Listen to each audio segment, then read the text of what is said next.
Hello အားလုံးမင်္ဂလာပါရှင်ဒီနေ့မှာတော့အားလည်းရက်လည်းဖြစ်တဲ့အတွက်လက်ဖက်သမင်းစားချင်တာနဲ့လက်ဖက်သမင်းတောက်လေးလောက်စားဖြစ်ပါတယ်ဒါကတော့ဆေးရဲရဝယ်လာတဲ့လက်ဖက်ထောက်တစ်ထောက်ပါအရင်ဆုံးခရမ်းချင်တီကိုပပလေးလှီးပေးလိုက်ပါမယ်သူများတွေတင်နေကြလက်ဖက်သမင်းဆိုတာကိုကလည်းစားချင်တာနဲ့ကိုယ်တိုင်လောက်စားဖြစ်တာပေါ့နော်โอเคအားလုံးလှီးပြီးပြီဆိုရင်ဆလောင်ထဲမှာထည့်ပေးလိုက်ပါတယ်ပဲနှစ်ပြန်ကြော်ရဲ့လက်ဖက်နှံ့ရဲ့ရောထည့်ပြီးတော့အချုံမောက်အနှဲငယ်ရဲ့အသားမောက်အနှဲငယ်ရဲ့နောက်ပြီးတော့ငံပြာရည်အနှဲငယ်လည်းထည့်ပေးလိုက်ပါတယ်တံပြာတီးတစ်ချမ်းကိုလည်းညှစ်ပေးလိုက်ပါတယ်နော်โอเคဒါဆိုရင်သူ့ကိုဆက်မပြတ်လေးခဏလေးနေပေးလိုက်ပါမယ်ဒီလောက်နေထားဆိုရင်သမင်းပူပူလေးထည့်ပေးလိုက်ပါတယ်ဒီနေရာမှာသမင်းချမ်းကိုလည်းတောင်းပြနိုင်ပါတယ်ကိုကြိုက်နှစ်ရပါတော့ဒီလိုလေးခဏလောက်ဆက်မပြတ်နေပေးပြီးတော့โอเคဒါဆိုရင်လက်ဖက်သမင်းတပွဲရပါပြီသူ့ကိုလာပြီးတော့ပြင်ဆင်ပေးလိုက်ပါမယ်ဒါကတော့ကိုရဲ့တပွဲစာပေါ့နော်โอเคကြက်ဥမကြက်တစ်ကြက်ကြော်လေးထည့်ပေးလိုက်ပါတယ်နန်းနန်းပင်အရွက်တွေထည့်ပေးပါမယ်နောက်ပြီးရင်ငရုတ်သီး၄-၅တောက်ကိုလည်းထည့်ပေးလိုက်ပါတယ်โอเคအားလုံးအစင်သစ်ပြင်ဆင်ပြီးပြီဆိုရင်လက်ဖက်သမင်းနဲ့တွဲစားတဲ့အရန်ဟင်းပေါင်းလေးချက်ထားပေးပါတယ်ကဲစားကြပါအောင်ဒီကတော့လက်နဲ့စားနော်လက်ကိုတေးစားစီးကြောပြီးတော့စား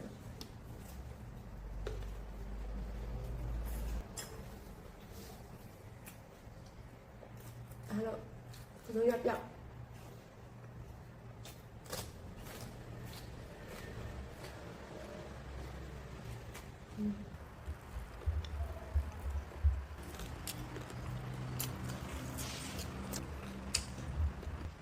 ဒါတော့ခုနချက်ထားတဲ့ဟင်းပေါင်းပေါ့နော်မိုးရယ်ချင်းမောင်ရွက်ရယ်ပြီးရင်ပဲတော့ပါမယ်နောက်ပြီးရင်ဒီမှာရောင်မလေးတီးပါမယ်ပစုံကြောက်ပါမယ်ထည့်ထားအရင်စားလို့ကောင်းတယ်ဒီဟင်းတစ်ခွဲရရင်သမင်းစားမယ်โอเค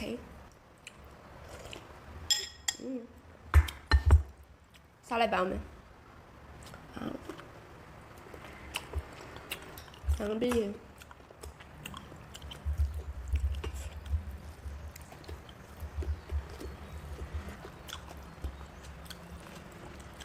ဒါတော့ကျက်ဥမကျက်တစ်ချက်လေးကြော်ထားတယ်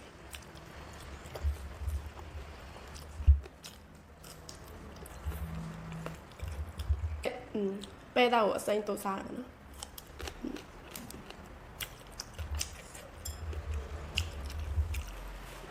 ဒီကစုံရအောင်လို့ပျောက်တော့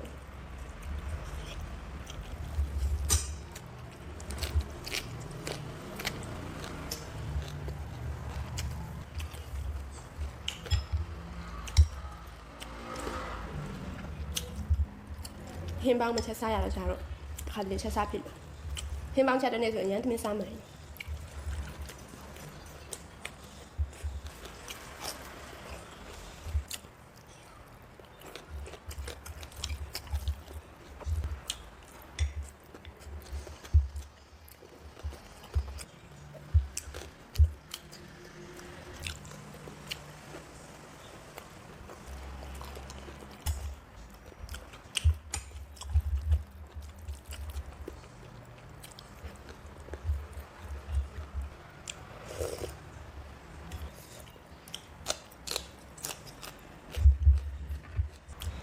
โอเคကဲလေးလေးရဲ့ဗီဒီယိုကိုအဆုံးထိကြည့်ရှုအားပေးတဲ့အတွက်လည်းအားလုံးကျေးဇူးတင်ပါတယ်နောက်ထပ်လည်းပြန်လည်ဆုံတွေ့ပါအောင်မယ်နော်